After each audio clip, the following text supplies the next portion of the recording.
Praise the Lord. Hallelujah. परमेश्वर का धन्यवाद करते हैं। आज की सुबह में मैं और आप परमेश्वर की इबादत के लिए यहाँ पर मौजूद हैं। हमने खुदा की हम जो सिताइश करी, उसकी बढ़ाई करी, उसके वचनों से मैं और आप सीखेंगे फलवंत मसीही जीवन, फलवंत मसीही जीवन या fruitful Christian life. Fruitful Christian life. हम कई बार मसीह में हैं या प्रभु में हैं, हम चर्च जाते हैं, लेकिन हमारे अंदर से फल दिखाई नहीं देते। लोग आज भी कहते हैं बड़ा गुस्से वाला है, लोग आज भी कहते हैं बड़ा टेढ़ा आदमी है, बड़ी टेढ़ी है ये बहन। आज भी हमारे अंदर वो फ्रूट दिखाई नहीं देते हैं। आज भी लोग पता नहीं क्यों हमसे दूर भागते हैं।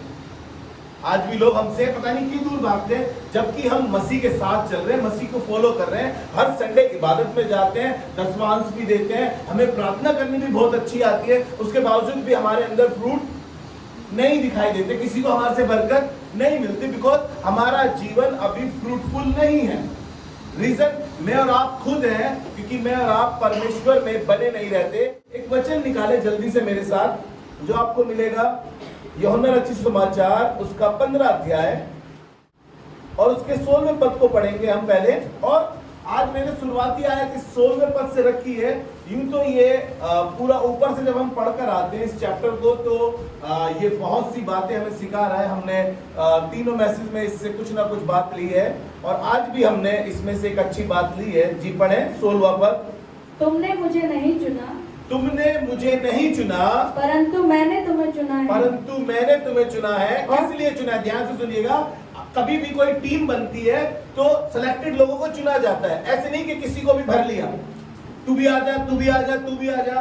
अगर कोई गेम्स भी हम खेलते हैं तो हम उस व्यक्ति को चुनते हैं कि जो भाई इस गेम में माहिर हो, जिसको इस गेम के बारे में पता हो, या ये गेम हमें जितवा देगा। हम ऐसे लोगों को रखते हैं। और परमेश्वर भी कह रहा है कि तुमने नहीं बेटा, मैंने तुम्हें चुना है और तुम्हें नियुक्त किया है, और तुम्हें नियुक्त किया है, यानी ठहराया है कि तुम जाकर फल लाओ, ताकि तुम जाकर फल लाओ और तुम्हारा फल बना रहे, और तुम्हारा फल बना रहे। हालेलुया। परमेश्वर ने हमें चुना इसलिए है कि हम फल लाए, और हमें नियुक्त किया है ताकि हम बने रहें, वो फल भी हमारे अंदर बना रहे। ना जाने क्यों परमेश्वर ने तो हमें चुना और हम अपनी मर्जी से निकल गए और हम फल नहीं ला पा रहे, क्योंकि हमारा तो तरीका गलत है फल लाने का। हमें लग रहा था कि हम बहुत फ्रूटफुल दिखाई दे रहे हैं। कुछ लोग आपको ऐसे दिखाई देंगे जो चर्च में बड़े फ्रूटफुल दिखाई देते हैं। इसीलिए यीशु मसीह ने कहा तुम्हें चुना इसलिए कि तुम फल लाओ और तुम्हारा फल बना रहे। ऐसा नहीं बेटा तुम्हारा फल बिगड़ गया, तुम्हारा फल खराब हो गया। परमेश्वर ये चाह रहा है कि तुम्हारा फल बना भी रहे। हालेलुया। अब आप फल सोच रहे हैं, भैया सोच रहे हैं कि फल की बात कर रहे हैं, भैया कह रहे हैं कि सेब घर में बना के रखो, सेब या आम सीजन चल रहा है। मैं उस फल की बात नहीं कर रहा हूं जिस फल के लिए परमेश्वर ने मुझे और आपको चुना। हम अच्छे से जानते हैं फलों के बारे में। जब हम गलातियों की पत्री पढ़ते हैं, उसके 5वें अध्याय को जब हम पढ़ते हैं, उसके 22वें पद में हम 9 तरीके के फलों को देखते हैं। 9 तरीके के फलों को देखते हैं। प्रेम, आनंद, मेल, धीरज, कृपा, भलाई, विश्वास, नम्रता। Praise the Lord. हम ऐसे फलों को देखते हैं।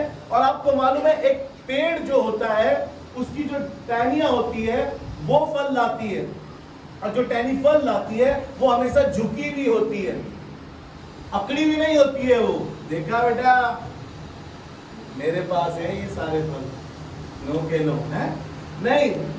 वो कह रहा है कैसी होती है जिसके पास ये, वो हर किसी से प्रेम करता है, वो आनंद बनाता है खूब, वो मेल मिलाप वाला व्यक्ति है। ये नहीं कि आज के बाद इससे मिलूंगा नहीं। वो धीरज धरता है, आराम से प्रतीक्षा करता है, वो विश्वास करता है परमेश्वर पर, वो अपनी भलाई दूसरों के साथ बांटता है। ये फ्रूट है हमारे, वो विश्वास, नम्रता, वो हमारे फ्रूट है जो हम परमेश्वर में दिखाई देते हैं। और आपको पता है एक पेड़ छाटा जाता है, वो टहनी एक माली जो होता है उसको अलग भी करता है ताकि उसको छाटे, उसके गले हुए पत्ते निकाल देता है, उसमें खाद डालता है, उसमें पानी डालता है ताकि ये और फल ला सके। और हम जब इस फल की बात को कर रहे हैं, इसी के दूसरे पद को हम पढ़ेंगे।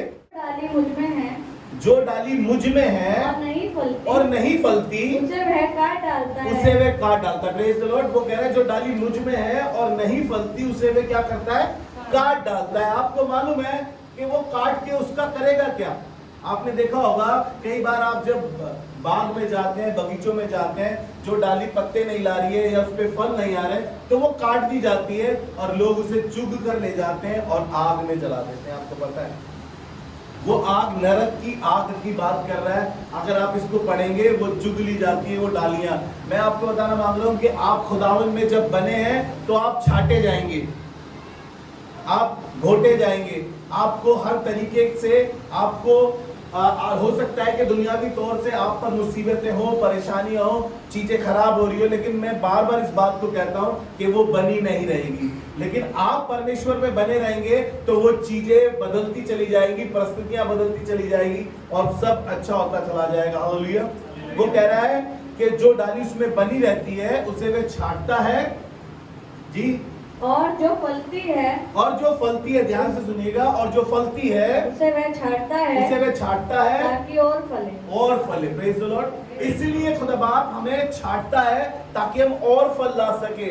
हम मरोड़ में ना रहे, हम तहस में ना रहे, हम ऐसे ना रहे कि देखो भाई साहब हम में फल दिखाई दे रहे हैं। और डाली हमेशा झुकी रहती है, जो फल वाली डाली होती है झुकी रहती है। पता है आपको पत्थर किस पे मारे जाते हैं? जिस पेड़ पर फल लगता है पत्थर भी उसी पे मारे जाते हैं। आपको पता है, यानी कि कुछ प्रॉब्लम से आप ही के पास आएगी क्योंकि आप फ्रूटफुल दिखाई दे रहे हैं। अगर आपका जीवन फ्रूटफुल दिखाई नहीं दे रहा है तो आपको किस चीज की आवश्यकता है? पत्थर उसी पेड़ पे मारा जाता है जिसपे फल दिखाई देता है। अगर कभी कभी आपको ऐसा लग रहा है कि विरोध हो रहा है किसी बात में, क्राइसिस में चल रहे हैं किसी बात में, कोई हाथ धो के हमारे ऑफिस में हमारे पीछे पड़ गया, तो सोचिएगा खुदा बाप आपको छांट रहा है ताकि आप और फलवंत हो सके। हालेलुया। ताकि आप और फलवंत हो सके, आपकी लाइफ और फ्रूटफुल दिखाई दे सके और लोग देखकर कह सके कि सच में इनकी लाइफ से हमें बड़ी बरकत मिलती है। हालेलुया जी। आगे पढ़े इसी को। तुम तो उस वचन के कारण जो मैंने तुमसे कहा है शुद्ध हो जी, तुम मुझ में बने रहो और मैं तुम में। हाँ। जैसे डाली यदि दाखलता में बनी ना रहे तो यदि डाली दाखलता में बनी ना रहे तो अपने आप से नहीं फल सकती। अपने आप से फल नहीं सकती। आप सोच रहे हो कि हम सिर्फ संडे संडे इबादत में जाते हैं? नहीं नहीं, आप खुदावन में बने रहो। एक गीत है ना, प्रभु में बने रहो, यीशु में बने रहो। हाँ गाना राखी, गाना कैसे है? बने रहो तुम, बने रहो तुम, यीशु में बने रहो, यीशु में बने रहो। रूह में गाओ, रूह में नाचो, रूह में गाओ, रूह में झूमो, यीशु में बने रहो, यीशु में बने रहो। Praise the Lord. आगे की कड़ी ऐसी है, जो डाली ज्यादा फल लाती है उसको वो छांटता है। Praise the Lord. जो डाली फल लाती है उसे वो छांटता है। यीशु में बने रहने की वजह से आपको पता है, अगर पेड़ से टहनी काट दी तो क्या वो फल लाएगी? अगर वो पेड़ में नहीं बनी है तो क्या वो फल लाएगी? वो सूख जाएगी, वो मुरझा जाएगी, वो जमीन पे पड़ी होगी और लोग उसका कैसा उपयोग करेंगे? उसको ले जाएंगे आग में जला देंगे। मेरा और आपकी लाइफ भी कई बार ऐसी हो जाती है कि हम पड़े रहते हैं। जब हम यीशु में बने नहीं रहते तो हम पड़े रहते हैं और हमारी लाइफ ऐसी हो जाती है, वो चिंताओं की आग, वो बीमारी की आग, वो परेशानियों की चीजें हमारे साथ बनी रहती है क्योंकि हम खुदा में नहीं बने रहे। हालेलुया। इसलिए चौथा पद कह रहा है जी, पढ़े इसका चौथा पद, तुम मुझ में बने रहो और तुम मुझ में बने रहो और मैं तुम में। और मैं तुम में। जैसे डाली यदि दाखलता में बनी ना रहे, जैसे डाली दाखलता में बनी ना रहे तो अपने आप से नहीं फल अपने आप सकती। से फल नहीं सकती। वैसे ही तुम भी यदि मुझ में बने ना रहो, यदि मुझ में बने ना रहो तो नहीं फल सकते। तो नहीं फल सकते। Praise the Lord. ये प्रोसीजर खुदा बाप एक पेड़ से मुझे और आपको बता रहा है कि देखो, एक डाली जब तक पेड़ में बनी है तो वो फल लाती है। अगर डाली पेड़ में नहीं बनी है तो वो फल नहीं लाती है। यदि तुम मुझ में बने रहोगे तो तुम फलवंत होते रहोगे और तुम्हारी लाइफ फ्रूटफुल रहेगी। हम खुदावन में बने रहें, हर संडे इबादत में आए, हर थर्सडे इबादत में आए, हर रोज अपने घर पे इस वचन को पढ़ें, हर रोज अपने घर पे आराधना करें। ये एक प्रोसीजर है यीशु मसीह में बने रहने का। ये एक प्रोसीजर है। हम कैसे अपनी लाइफ को फ्रूटफुल बना सकते हैं? How can we fruitful Christian life. हम कैसे अपनी लाइफ को एक फ्रूटफुल लाइफ बना सकते हैं? How can be fruitful Christian life? कैसे हम एक फलवंत जीवन जी सकते हैं? हम कैसे एक फलवंत जीवन जिए? कैसे? इसके लिए मैंने कुछ बातें लिखी। हर रोज अपने घर पे इबादत करें, हर रोज अपने घर पे गीत गाएं परमेश्वर के। मुझे नहीं मालूम कि आप सोच रहे हैं कि हमें तो गिटार बजाना नहीं आता, कैसे गीत गाएं? हमारे को तो गीत गाने ही नहीं आते। बाइबल पढ़े, यूहन्ना में लिखा हुआ है 4 अध्याय में, वो ऐसे आराधकों को ढूंढ रहा है जो आत्मा और सच्चाई से उसकी आराधना करते हैं। वो ऐसे आराधकों को नहीं ढूंढ रहा है जिनके बहुत अच्छा टैलेंट हो, जिनकी बहुत अच्छी आवाज हो। वो कह रहा है मैं ऐसे लोगों की आराधना भी ग्रहण करता हूँ जो आत्मा और सच्चाई से आराधना गाते हैं। अभी तो आपके होठ हिल नहीं रहे हैं, अभी तो आपको अच्छे से गाना याद भी नहीं है, लेकिन फिर भी उसकी आराधना करो। ये एक प्रोसीजर है कि आप फ्रूटफुल लाइफ बन पाओगे, आपकी लाइफ फ्रूटफुल होगी। लोग आपको देख के कहेंगे सच में ये एक फ्रूटफुल व्यक्ति है। रोज अपने घर पे प्रार्थना करें, बीमारों के लिए करें, कलीसिया के लिए करें, पासवानों के लिए करें। आप ऐसा करेंगे तो आपकी लाइफ फ्रूटफुल होती चली जाएगी। हालेलुया। एक प्रोसीजर है ये सब। परमेश्वर के वचन में अपनी जड़ मजबूत करें, अपनी जड़ को मजबूत करें। जैसे एक पेड़ की जड़ मजबूत होती है, उस जगह पर स्थिर रहता है, तो वो बहुत फल लाता है। आपको मालूम है, बहुत फल लाता है। अगर पेड़ अपनी जगह से उखाड़ दिया जाए या डाली अपनी जगह से उखाड़ दी जाए तो वो कैसे फलवंत होगी? एक पेड़ को समय समय पर जरूरत होती है खाद की, पानी की, धूप की। मुझे और आपको जरूरत है कि मैं और आप प्रार्थना करें, आराधना करें, इबादतों में जाएं हम, ताकि हमें वो जरूरत है कि हम अपनी जड़ों को मजबूत कर सकें। जैसे एक पेड़ को सूरज की आवश्यकता है, पानी की आवश्यकता है, खाद की आवश्यकता है, समय समय पे उसकी गुड़ाई की जाए ताकि वो बढ़ सके और फलवंत हो सके। मेरी और आपकी जरूरतों को मैं और आप जब अपने आप को मजबूत करें खुदावन में, तो मेरी और आपकी ये जरूरतें हो कि हम हर रोज प्रार्थना करें, हर रोज बाइबल पढ़ें, जिससे हमारी जड़ें मजबूत होती चली जाए। हालेलुया। आत्मिक जीवन में फलवंत होने के लिए हम और क्या कर सकते हैं? आत्मिक जीवन में हम फलवंत होने के लिए और क्या कर सकते हैं? मैंने कुछ बातें लिखी है। प्रार्थना, प्रभु के साथ संगति, प्रभु के लोगों के साथ संगति, उपवास करना, वचन पढ़ना, प्रार्थना करना, ये सब चीजें हमें क्या करेंगी? मसीह में फलवंत करेंगी। Praise the Lord. और फलवंत होने के लिए प्रभु यीशु मसीह के साथ जुड़े रहना या उसके साथ बने रहना बहुत जरूरी है। Praise the Lord. उसने, अगर हम पढ़े उत्पत्ति, उसका 17 अध्याय है शायद, उत्पत्ति का 17 अध्याय, और वहां पे लिखा है उसने अब्राहम से बातें करके कहा, जब वो अब्राहम से उसने कहा कि मेरी उपस्थिति में चल और सिद्ध होता जा। यानी कि वो इस समय 99 वर्ष का है जब परमेश्वर ने उससे बातें करी। इससे पहले वो कहीं कहीं चल रहा था और परमेश्वर उसको एक सिद्धांत बता रहा है कि तू सिद्ध होना चाहता है तो एक काम कर, ये काम ऐसा है कि मेरी उपस्थिति में चल। यानी कि जब हम परमेश्वर की उपस्थिति में कैसे चलेंगे? उपस्थिति में चलने के लिए हमें ये सब चीजें करनी पड़ेगी। उपवास, प्रार्थना, संगति। यहोशू के बारे में आपने सुना होगा। यहोशू ने क्या किया? लिखा है कि मूसा का एक वो पर्सनल सर्वेंट था, और लिखा है कि मूसा जब तंबू से चला जाया करता था, यहोशू नामक एक सेवक, मूसा का सेवक लिखा है, वो छावनी में रहा करता था। मैं आपको बताना मांग रहा हूं, ये एक प्रोसीजर हुआ, वो खुदा के साथ बना रहा, और खुदावन ने मूसा के बाद मुल्क के कनान में ले जाने के लिए अपने लोगों को यहोशू को चुना। आज भी खुदा बाप इस कलीसिया में किसी यहोशू को ढूंढ रहा है कि यहोशू कोई यहोशू बन सके, कोई कालेब बन सके जो मूसा के साथ बने रहे, और खुदावन उनके साथ बना रहा और वो बहुत सा फल लाए। हालेलुया। यीशु मसीह बेतलहमिया को जा रहा था अपने चेलों के साथ। इसका दृष्टांत है ये फल रहित अंजीर का पेड़, फल रहित अंजीर का पेड़। मैं यहाँ पे 2 पेड़ों के विषय में आपको पढ़ाऊंगा जल्दी से, और दोनों अंजीर के पेड़ पे दृष्टांत पे हैं ये। और मरकुस उसका 11वां अध्याय और उसके 12 पद से 14 पद तक। यहाँ पर कुछ ऐसा है, यीशु मसीह किसी शहर से दूसरे शहर पे जा रहा है और उसको एकदम से भूख लगी। ध्यान से सुनिएगा, उसको क्या लगी? भूख लगी, और उसने दूर से एक अंजीर के पेड़ को देखा, और अंजीर के पेड़ को देखकर वो उसके पास गया।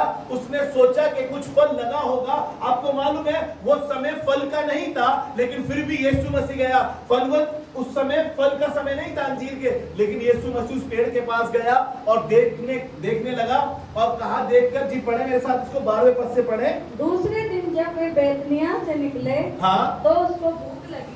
जब वो बैतनिय्याह से निकले तो उसे भूख लगी। वह दूर से अंजीर का एक हरा पेड़ देखकर निकल दूर गया। से एक हरा पेड़ देखकर, ध्यान से सुनिएगा, हरा पेड़ देखकर। कई बार मैं और आप चर्च में जाते हैं तो हरे भरे दिखाई देते हैं, प्रेज द लॉर्ड, लेकिन फ्रूट दिखाई नहीं देता। और ये भी यीशु मसीह भूख लगने पर उस पेड़ के पास गया, उसे हरा भरा देखकर उसके निकट गया कि क्या जाने उसमें कुछ पाए। क्या जाने उसमें कुछ पाए। ध्यान से सुनिएगा, कुछ पाए, पर पत्तों को छोड़कर कुछ ना पाया। Praise the Lord. थोड़ी देर यहाँ पे रुकेंगे। वो कह रहा है पत्तों को छोड़ो, कुछ ना पाया। कई बार हम ऐसे हरे भरे दिखाई देते हैं कलीसिया में, कई बार हम चर्च में झाड़ू लगाते हुए दिखाई देते हैं, कई बार हम कुछ काम करते हुए दिखाई देते हैं, लेकिन आपको पता है इससे क्या हमारे अंदर वो फ्रूट है। यीशु मसीह जिस दिन आ गया तो क्या हम पके पड़े हैं, हमारे में वो फ्रूट दिखाई दे रहे हैं। और यहाँ पर इस पेड़ के विषय में कहने लगा कि वो देख कर गया, लेकिन उसको हरा भरा देखा और उसमें सोचा कि कुछ फ्रूट होगा, लेकिन आगे बढ़े, पर पत्तों को छोड़ कुछ ना पाया, क्योंकि फल का समय ना था। अगर आपको लग रहा है कि अभी तो हमारे में समय नहीं हुआ, अभी तो हम 13 इयर्स के हुए हैं, अभी तो हम 12 इयर्स के हुए हैं, अभी तो हमने ग्रेजुएशन करी नहीं है, अरे ले लेंगे हम 32वां बाद में, अरे कर लेंगे वो तो काम हम। और क्या जाने यीशु मसीह कब आ जाए। बाइबल में लिखा है कि वो दिन कोई नहीं जानता जब उसका आना होगा। हालेलुया। कोई नहीं जानता उसका आना होगा। और फिर तो वो अपने लोगों को ले जाएगा छाट कर, और फिर वहां पर मैं कहूंगा कि अभी तो मैं ग्रेजुएशन ही नहीं कर पाया, अभी तो मैं तैयार हो रहा था बस बपतिस्मे के लिए प्रभु जी, अभी तो मैं पासवान के साथ चलना शुरू करा था, अभी तो मैंने गीत गाना शुरू करा था। हरे भरे दिखाई दे रहे हैं, लेकिन पत्तों को छोड़ और कुछ नहीं। बस हम ऊपर ही सजावट देख रहे हैं इस पेड़ की, ऊपर ही सजावट देख रहे हैं पेड़ की, लेकिन फल नहीं है। मैं आपको बताऊं, आप कह रहे हैं ये बात कि अभी समय नहीं है बपतिस्मा लेने का, अभी समय नहीं है हमारा इबादत करने का, अभी समय नहीं है हमारा दसवंश देने का, लेकिन खुदावन यीशु मसीह जिस दिन आ गया और सिर्फ हम हरे भरे दिखाई दे, हाँ हमें गीत गाना आता है, हम दुआ भी कर लेते हैं, कोई बात नहीं, हम बाइबल भी पढ़ लेते हैं कभी कभी, लेकिन फ्रूटफुल नहीं है हम, फ्रूटफुल लाइफ नहीं है हमारी। वो आत्मा के फल दिखाई नहीं दे रहे हैं हमारे अंदर, वो फलदायक वृक्ष बन नहीं पा रहे हैं हम, जो यीशु मसीह कह रहा है। हम यीशु मसीह में बने हैं, लेकिन संडे बने हैं। और यीशु मसीह कह रहा है तुम मुझ में बने रहो, मेरी बातें तुम में बनी रहे, तो तुम बहुत सा फल लाओगे। हम सोच रहे हैं कि हम ये सब कर लेते काफी है ना, लेकिन आपको बताओ मैं भी कई बार ये सोचता हूँ कि प्रभु मेरी सैटरडे की लाइफ कैसी है, या मेरी फ्राइडे टू मंडे कैसी लाइफ है। क्या मैं सिर्फ उसी समय पर बाइबल पढ़ता हूँ जब मुझे प्रचार करना होता है? खुदा ने मुझसे कहा बेटा रोज बाइबल पढ़ा करो। हमारे घर में रोज बाइबल पढ़ी जा रही है, इसलिए क्योंकि मसीह में बने रहने का ये सबसे बड़ा सोर्स है। हालेलुया। ये सबसे बड़ा सोर्स है कि हम खुदावन में बने रहें। हम खुदावन में बने तब रहेंगे जब हम इसको पढ़ रहे हैं, जब हम इसमें चल रहे हैं, जब हम इसके मुताबिक कर रहे हैं, तब हम खुदावन में बने रहेंगे। हालेलुया जी। इस पेड़ के विषय में बात कर रहे हैं। ये अंजीर का पेड़ हरा भरा तो था, और यीशु मसीह को भूख लगी, उसने सोचा ना जाने इसमें कुछ होगा। कुछ सोचिए बस, कुछ भी नहीं होगा अगर आपके पास, तो क्या होगा जब यीशु मसीह आएगा। जी पढ़े आगे।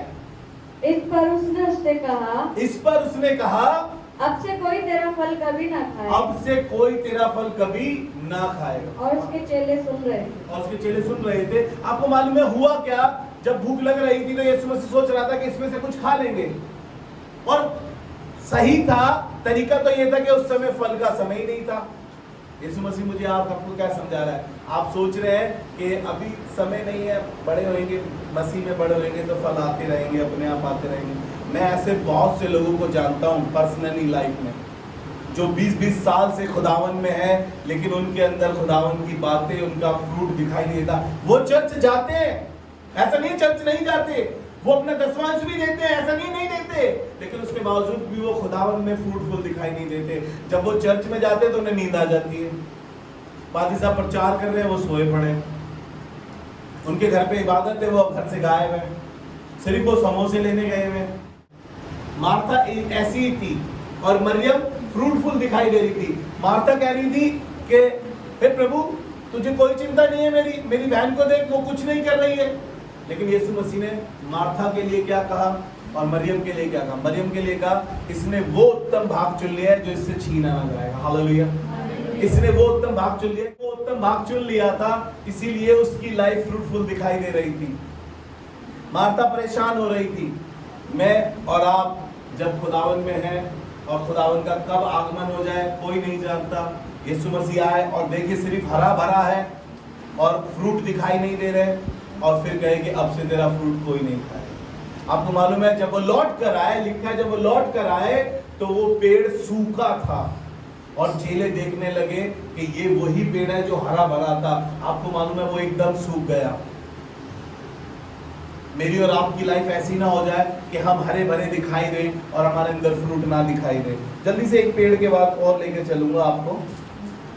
ये आपको मिलेगा लूका 13 अध्याय, उसका 6 पद से पढ़ेंगे। ये भी एक फल रहित अंजीर का पेड़ है और ये पेड़ बड़ा ढीठ किस्म का है, बड़ा हटीला किस्म का है।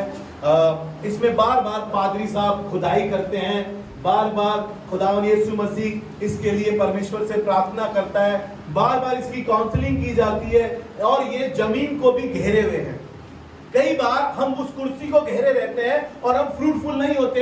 हम जिस कुर्सी पे चर्च में बैठते हैं हमारी वही कुर्सी है, कोई उस कुर्सी पे बैठ ना जाए और वो फल रहित व्यक्ति है जो जगह को घेरे हुए है लेकिन वो फल नहीं लाता। उसके लिए बार बार खुदावन यीशु मसीह परमेश्वर से प्रार्थना करता है, कहता है 1 साल और दे दे, ये महीना और दे दे, देख मैं इसको खोदूंगा, इसमें खाद डालूंगा, इसमें पानी डालूंगा, ये आगे को फल लाएगा। और परमेश्वर के कलाम में लिखा है और वो कह रहा है कि ये फालतू में जगह घेरे हुए। देखिएगा, अपने आप को सोचिएगा, क्या हम फालतू में जगह तो नहीं घेरे हुए कलीसिया में? हम फ्रूटफुल हो रहे हैं या नहीं हो रहे? हम दूसरों को अपने फ्रूट दिखा पा रहे हैं कि नहीं दिखा पा रहे हैं कि खुदावन यीशु मसीह देख हमने ये आत्मा बचाकर तेरे गले में ला कर आए। Praise the Lord. जी पढ़े इसको जल्दी से।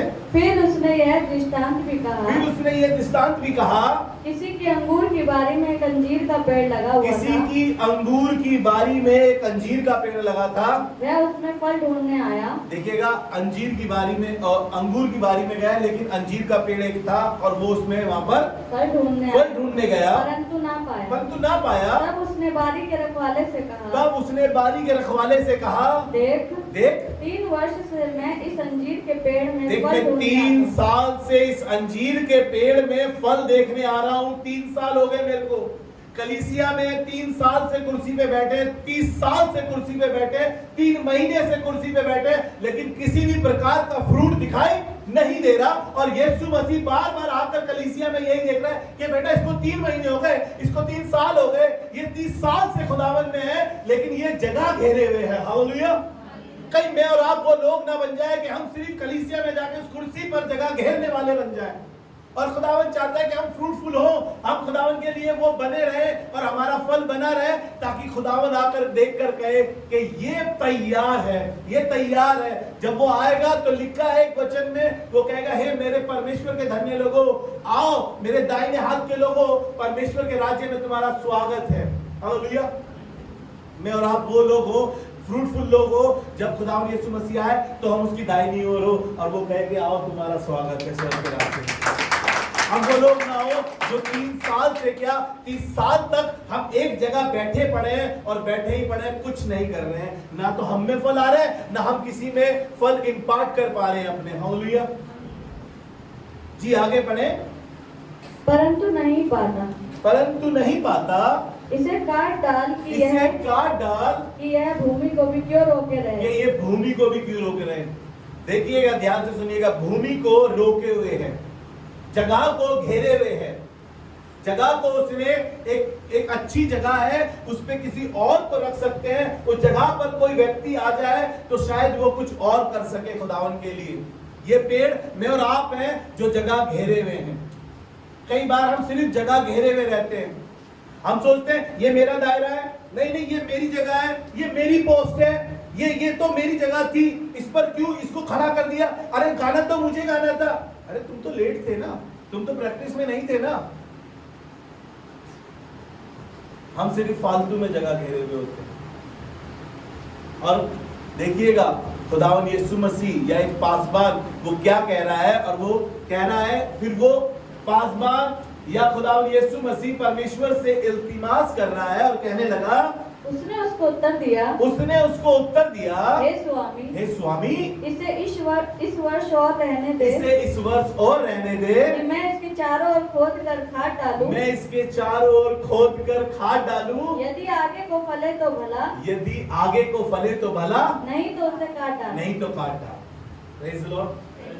खुदावन यीशु मसीह बार बार हमारे को उस गंदी यारी दोस्ती में से निकाल कर लेकर आता है। नहीं बेटा, तुम खुदावन के साथ फेलोशिप करो, बाइबल पढ़ो, चर्च जाओ, चर्च सेटिंग पे चले जाओ, इबादतों में चले जाओ। वो क्या कर रहा है? वो खाद का काम कर रहा है, वो गुडाई कर रहा है, वो छटाई कर रहा है। ये फल लिया है, किसी तरीके से नर्क की आग से बच जाए, क्योंकि ये काट दिए जाएंगे पेड़ से, ये टाहनी काट दी जाएगी तो लोग इसे उठाकर आग में जला देंगे। और मैं कह रहा हूँ कि खुदा बाप, मैं मेहनत कर रहा हूँ, मैं कोशिश कर रहा हूँ। कई बार पासबान कोशिश करता है, बेटा तुम चर्च नहीं आए, बेटा क्यों नहीं आए, क्या हुआ? हम दुआ कर रहे हैं बेटा सब अच्छा हो जाएगा, घर में सब बढ़िया होगा बेटा। भैया प्रॉब्लम से हो गई थी, ये हो गई थी, भैया वो दोस्त के साथ चला गया था, भैया यहाँ चले गए थे, वो चले गए थे। खुदा बाप पासबान के जरिए बातें करता है, उत्साहित करता है, फिर से इंकरेज करता है, फिर से बढ़ोतरी की बातें करता है। नहीं बेटा तुम चर्च आओ, कोई बात नहीं, खुदा सब सही कर देगा, रिश्ते सही कर देगा, चीजें सही कर देगा, बिजनेस में लॉस है उसे सही कर देगा, जॉब पर प्रॉब्लम है उसे सही कर देगा। लेकिन तुम खुदावन में बने रहो, क्योंकि मैं चाहता हूं कि तुम काटे ना जाओ, उस जगह से निकाले ना जाओ, उस जगह से फेंके ना जाओ, ताकि तुम नरक की आग में ना दिखाई दो। मैं तो ये चाहता हूं कि इस साल तुम्हारे साथ और मेहनत करूंगा, तुम्हारे साथ और परिश्रम करूंगा, तुम्हारे को चारों ओर से खोदूंगा खुदा के वचन से, तुम्हारे लिए प्रार्थना करूंगा, तुम्हारे लिए इबादत करूंगा, ताकि तुम और खुदावन में बने रहो। क्योंकि वो आएगा, बारी का मालिक जब आएगा तो वो कहेगा जगह घेरे हुए से हटाओ। मैं नहीं चाहता, मैंने कहा है 1 साल और मांगा है, इस साल मेहनत करूंगा, 3 साल से मेहनत कर रहा हूं, अब तक फल नहीं लाया। खुदा बाप 1 साल और दे दे, इस साल खूब मेहनत करूंगा इसके साथ, खूब इसके साथ बाइबल स्टडी करूंगा, खूब इसको एनकरेज करूंगा, ताकि ये खुदावन में मजबूत हो सके और ये फलवंत हो सके। हालेलुया। ये अंजीर के पेड़ से बार बार मुझे और आपको सिखा रहा है, देखो बेटा हरे भरे दिखाई दे रहे हो, देखो बेटा जगह घेरे हुए हो, अपनी जगह को सही इस्तेमाल करो। बहुत साल हो गए, बाइबल क्या बताती है कि अब तक तो तुम्हें गुरु हो जाना चाहिए था। क्या अभी भी बच्ची हो कि तुम्हें कलाम की शिक्षा फिर से दी जाए? मेरे साथ निकाले, एक और जगह लेकर आपको चलूंगा, अच्छी जगह पर निकाले। यूहन्ना रचित समाचार उसका 12वां अध्याय और उसका 24 पद पढ़ेंगे। यहाँ पर एक गेहूं के विषय में बता रहा है, कैसे एक छोटा सा गेहूं का दाना कैसे फलवंत हो सकता है। हम सीख रहे हैं इस बात को, how can be fruitful Christian life. Praise the Lord. How can be fruitful Christian life. हम कैसे फलवंत हो सकते हैं और कैसे हमारे फल और बढ़ सकते हैं। तो यहाँ पर एक दाने के विषय में, जो गेहूं का दाना है, इसके दृष्टांत से यीशु मसीह मुझे और आपको आज की सुबह सिखा रहा है और कहने लगा, मैं तुमसे सच-सच कहता हूँ। खुदावंद यीशु मसीह कह रहा है, मैं तुमसे सच-सच कहता हूँ कि जब तक गेहूं का दाना भूमि में पड़कर मर नहीं जाता, जब तक गेहूं का दाना भूमि में पड़कर मर नहीं जाता, वह अकेला रहता है। वह अकेला रहता है। Praise the Lord. अकेले हमारा मन नहीं लगता ना, कई बार अकेले चल सेटिंग करनी पड़ती है, कई बार है ना, कोई आता नहीं, मैं अकेला कैसे प्रैक्टिस करूं, मन नहीं करता प्रैक्टिस करने का।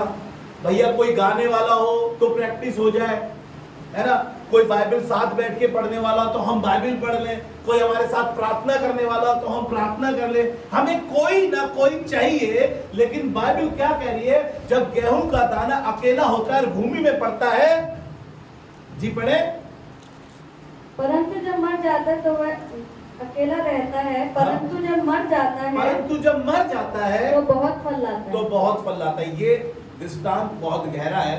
ये खुदावंद यीशु मसीह को दर्शाता है। यीशु मसीह अकेला उस कब्र में गया और बहुत सा फल लाया। हालेलुया। बहुत सा फल लाया। मैं भी इस बात को इस तरीके से समझने की कोशिश कर रहा हूं कि वो गेहूं का दाना यीशु मसीह था। जब तक वो भूमि में गया नहीं और मरा नहीं और मरने के बाद इतना फल लाया। आज पूरा संसार यीशु मसीह को जानता है। हम और आप वो फ्रूटफुल इसलिए है क्योंकि उसने अपने आप को भूमि में रखकर मुझे और आपको फलवंत बनाया है, और हम सब उस पेड़ की शाखाएं हैं जो फलवंत होती आ रही है। हालेलुया। मुझे और आपको जरूरत है मैं और आप अपने आप को अकेला कर लें, प्रार्थना के लिए अकेला कर लें, बाइबल स्टडी के लिए अकेला कर लें, चुपचाप से प्रार्थना करते रहें, प्रार्थना करते रहें। एक दिन फ्रूट दिखाई देने लगेगा, एक दिन फलवंत जीवन दिखाई देने लगेगा। कैसे? जब आप प्रार्थना कर रहे थे अकेले बैठ के, खुदावन ने अपने आत्मा के फल से आपको भर दिया। अब आपको गुस्सा नहीं आता है क्योंकि परमेश्वर ने आपको अपने आनंद से भर दिया है। अब आपको दूसरों पे प्रेम आता है क्योंकि परमेश्वर ने अपने प्रेम के फल से भर दिया। अब तुम दूसरों में विश्वास की बातें इंपार्ट कर पाते हो क्योंकि तुम्हारा विश्वास एक मजबूत लोहे के समान हो गया। हालेलुया। अब तुम्हारे को संयम है, चाहे तुम्हारे घर में कूलर खराब हो गया, एसी खराब हो गया, प्रॉब्लम चल रही है, परेशानियां चल रही है, लेकिन खुदावन ने आपको संयम की आत्मा दी है। हालेलुया। जब मैं और आप इस भूमि में एक गेहूं के दाने के समान अपने आप को अलग करेंगे तो मैं और आप फ्रूटफुल दिखाई देंगे। आपको पता है फ्रूटफुल कैसे दिखाई देंगे? अब ये इंस्ट्रूमेंट हमसे बजने लगे, अब हमारी आवाज अच्छी हो गई है, अब हमारी वर्शिप टीम अच्छी हो गया, क्योंकि हमने कुछ करा है, अकेले में जाके अपने आप को खुदावन को सौंप दिया है। हालेलुया। एक और जल्दी से आपको दो पेड़ों के विषय में फिर से आपको बताऊंगा, क्योंकि फल की बात जब होती है तो फल पेड़ पे ही लगते हैं। ध्यान से सुनिएगा, ऐसा नहीं है कि फल छत पे लग गए, है ना।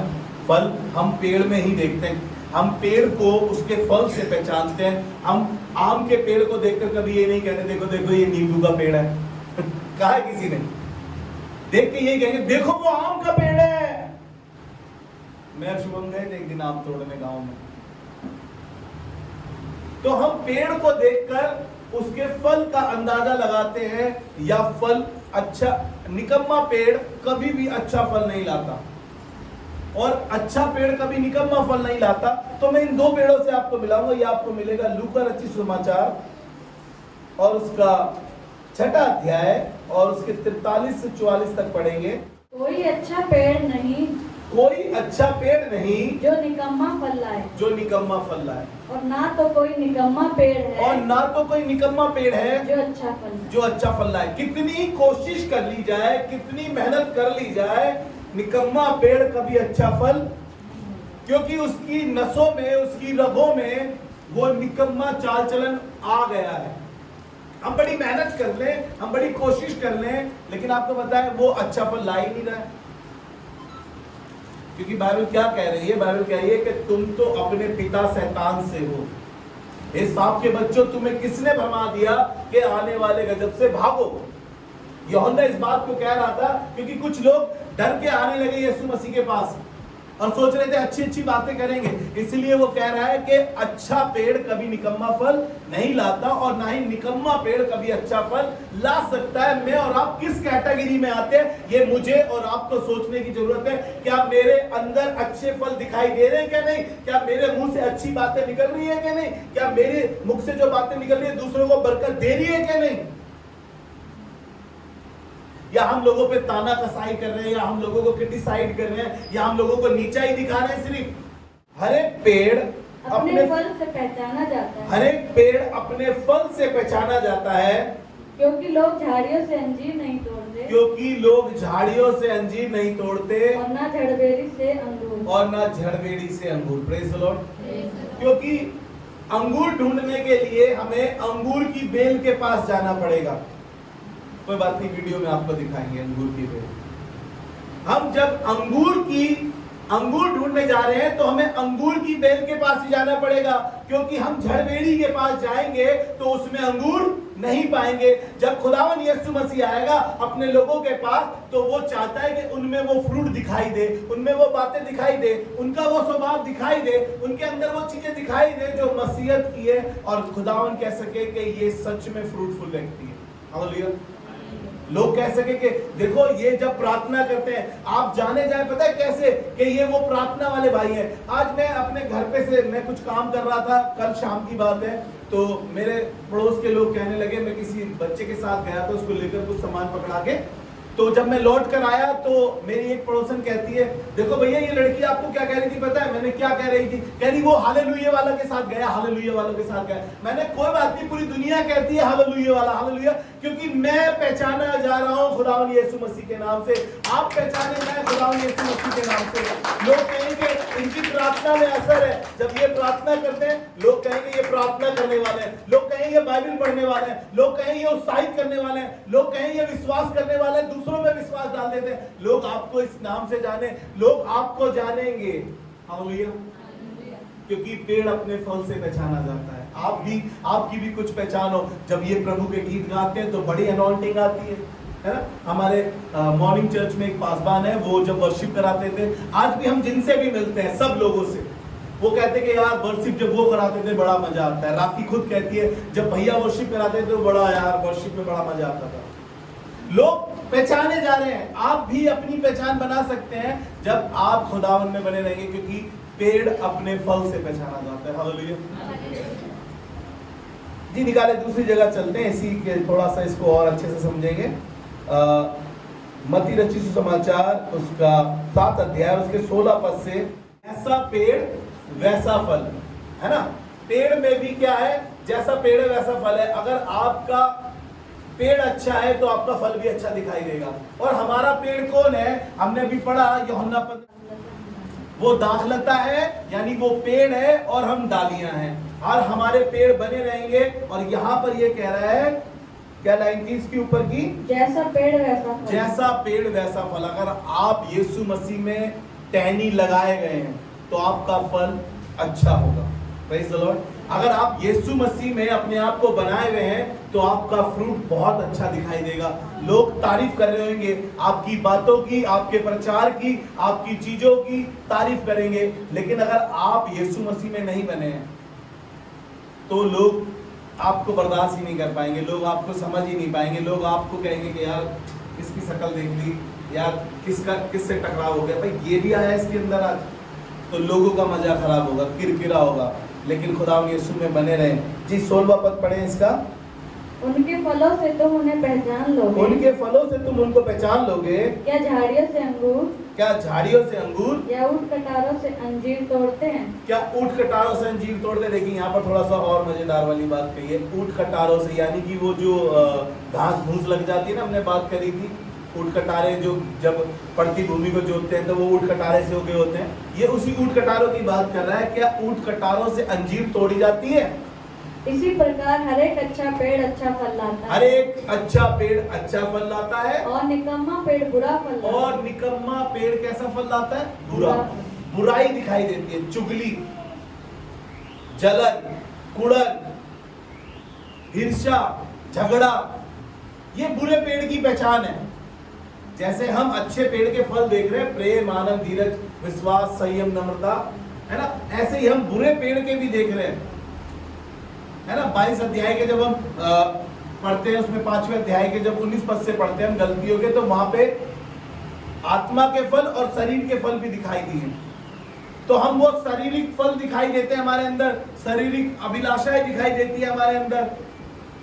लेकिन खुदावन चाहता है कि हम उस अच्छे पेड़ की तरह बने जो अच्छा फल लाए। हालेलुया जी। आगे बढ़े। अच्छा पेड़ बुरा फल नहीं ला सकता, हाँ। और ना निकम्मा पेड़ अच्छा फल ला सकता है जी। जो पेड़ अच्छा फल नहीं लाता, ध्यान से सुनिएगा, इंपॉर्टेंट बात है बहुत, जिसको ढूंढ रहा था। कह रहा है जो पेड़ अच्छा फल नहीं लाता वह काटा और आग में डाला जाता है। और आग में डाला जाता है। वह काटा और आग में डाला जाता है। आग में जाने का मतलब है वो नर्क की आग। और खुदावंद यीशु मसीह क्या कह रहा है? जो पेड़ अच्छा फल नहीं लाता वो काटा और आग में झोंका जाता है। इस प्रकार उनके फलों से तुम उन्हें पहचान लोगे। इस प्रकार उनके फलों से तुम उनको पहचान लोगे। हालेलुया। इंसान की पहचान उसके फल से होगी। अपने अंदर अच्छे फल, खुदावंद यीशु मसीह से कहे खुदा बाप हमें वो अच्छी बातें दिखाई दे, वो अच्छी चीजें हमें दिखाई दे। चलिए एक और वचन जल्दी से निकाल के पढ़ेंगे, लास्ट आयत पढ़ के आज की बात को यहीं पे समाप्त करेंगे। और ये आपको मिलेगी होशे की पुस्तक उसका 10वां अध्याय और उसका पहला पद। होशे की पुस्तक उसका 10वां अध्याय और उसका पहला पद। यहाँ पे खुदावन इजराइलियों से यानी अपनी कौम से यानी आपसे और मुझसे बातें करते हुए एक बात कह रहा है और कहने लगा, हे इजराइल एक लहलहाती हुई दाख लता सी है। इजराइल एक लहराती हुई सी दाख लता है जिसमें बहुत से फल भी लगे, जिसमें बहुत से फल भी लगे, परंतु जो जो उसके फल बढ़े, जो जो उसके फल बढ़े, त्यों त्यों उसने अधिक वेदियां बनाई। उसने अधिक वेदियां बनाई। हालेलुया। इजराइल पहले एक व्यक्ति का नाम पढ़ा, उसका नाम पहले याकूब था। उसने मल युद्ध किया, पूरी रात खुदावन से लड़ता रहा, क्योंकि याकूब का मतलब था अड़ंगेबाज, धोखेबाज। उसका नाम इजराइल पड़ गया है। अब तो एक शहर को जाना जाता है इजराइल के नाम से, पहले उस व्यक्ति का नाम इजराइल था। और खुदावन उसके लिए कह रहा है कि देखो, इजराइल एक ऐसी लहराती हुई दाखलता है जिसमें फल बहुत से लगे। हालेलुया। और परमेश्वर आज की सुबह में मुझसे और आपसे कहता है कि तुम खुदावन की वो कौम हो कि तुम में बहुत से फल लहराते हुए दिखाई दे सके। हालेलुया। खुदावन की इच्छा है कि मुझ में और आप में वो फल दिखाई दे सके, वो फलवंत जीवन हम दिखा सके। जी पढ़ दीजिए दोबारा से। इजराइल एक लहलाती हुई दाखलता सी है, हाँ, जिसमें बहुत से फल भी लगे, जिसमें बहुत से फल भी लगे, परंतु जो जो उसके फल बढ़े, जो जो उसके फल बढ़े, त्यों त्यों उसने अधिक वेदियां बनाई, अधिक वेदियां बनाई, जैसे जैसे उसकी भूमि सुधरी, और जैसे जैसे उसकी भूमि सुधरी। हालेलुया। हमने सीखा था ना, अपनी पड़ती भूमि को जोतो। क्या कहना है? जैसे जैसे उसकी भूमि सुधरी, वैसे ही वे सुंदर लाटे बनाते, और वो वैसे ही सुंदर लाटे बनाते, सुंदर लाटे बनाते गए। हालेलुया। जरूरत है कि मैं और आप अपने जीवन को एक फ्रूटफुल जीवन बना सके। आज मैंने और आपने इस बात को सीखा है कि कैसे एक फलवंत मसीह जीवन जिए या फ्रूटफुल क्रिश्चियन लाइफ हम कैसे जिए, और हमने कुछ बातें सीखी। Can be A fruitful Christian life.